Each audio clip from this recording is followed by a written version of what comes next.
জিল্লো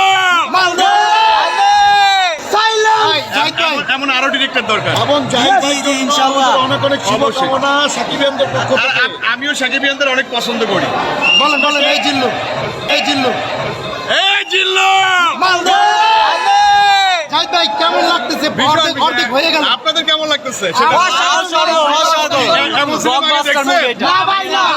প্রত্যেকটা sequence enjoy করছেন নাকি? সেটাই পুরো মুভিতে হৃদয় বেরিয়ে খুঁজে পাইতে একদম আর নেক্সট সিনেমার প্ল্যানিং হচ্ছে আরো পাগলা ভাবে হবে।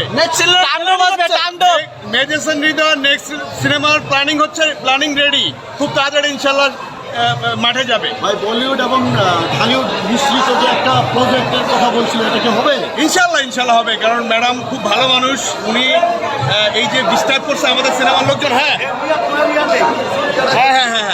তো সামনে ইনশাল্লাহ ভালো ভালো কাজ হবে এবং উনি থাকবে। এবং আমাদের সবচেয়ে বড় সৌভাগ্য সাকিবিয়ানরা জাহিদ ভাইয়ের পাশে বসে আজকে সিনেমাটা উপভোগ করতেছে। আমরা একদম আই লাভ ইউ জাহিদ ভাই। Thank you very much. আমার জন্য দোয়া করবেন। আমিও চাচ্ছিলাম আপনাদের সাথে সিনেমা দেখতে। জাহিদ ভাই আপনি যে এক্সপ্রেশনটা দিলেন, মানে বছরে দেখা ভয় পেয়ে মানে সাইডে দিলেন বছরে, সেই লাগছে। না প্রথমে তো সবাই চিন্তা করছে গালিগালাজ কাকে করে, কিন্তু আসলে যখন দেখা হলো তারপরে কি ব্যাপারটা পুরো চেঞ্জ হয়ে গেল। ওইটা খুব মজার ছিল। ওই সিকোয়েন্সটার সময় আমি একটু নার্ভাস ছিলাম। সাকিব ভাই আমাকে বারবার বলতেছিল যে রিয়াকশনটা ভালো করে দে, এবং ওরা তো আমার আর সাকিব ভাই রিলেশনটা জানে না। সবাই মনে করছে কি ব্যাপার এত গালিগালাজ করতেছে, কিছু বলে না কেন। তো আমাদের ব্যাপারটা তো উনি মানে ওই এলাকার লোকজন জানে না, মানে ওখানকার যারা আছে।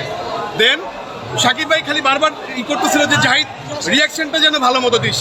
হ্যাঁ, তো ইনশাল্লাহ কেমন কি করতে পারছে আপনারা জানেন।